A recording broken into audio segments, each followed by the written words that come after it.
Kryeministri Edi Rama mori pjesë në ceremoninë e dorëzimit të 40 mjeteve të para taktike të prodhuara në Shqipëri sipas standardeve të NATO-s nga kompania Timak Defense, të cilat i kaluan në përdorim forcave të armatosura.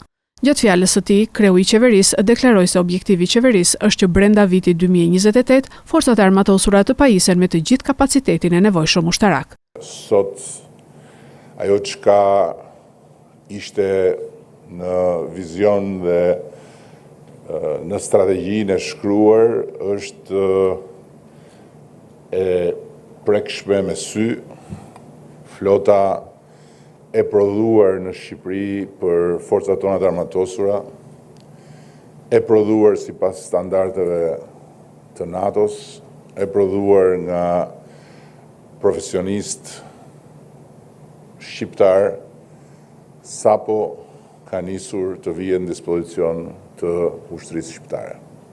Brenda vitit 2028, ushtria shqiptare do t'i ketë të gjitha mjetet, të gjitha kapacitetet, që nga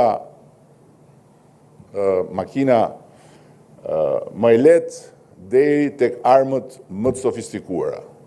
Kryeministri shprehu edhe ambicien që industria ushtarake shqiptare të shndërrohet në një eksportues të rëndësishëm në tregun ndërkombëtar.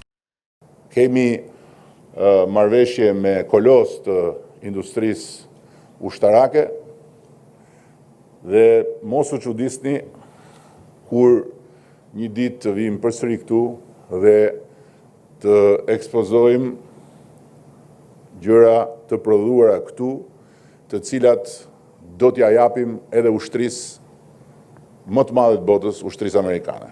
Prodhime made in Albania.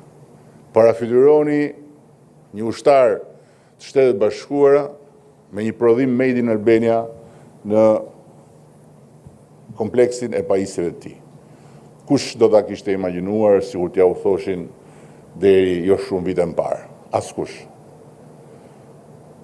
Kjo është Shqipëria tjetër që ne kemi ndërtuar dhe e cila tani do filloj t'jap të tjera lloj rendimentesh dhe të tjera lloj produktesh, duke pasur parasysh këtu industrinë ushtarake, po jo vetëm. Sipas Ramës, zhvillimi i industrisë ushtarake është pjesë e transformimit të vendit dhe pritet të sjellë investime të reja, arritje të kapaciteteve prodhuese dhe një rol më të rëndësishëm të Shqipërisë në industrinë e mbrojtjes.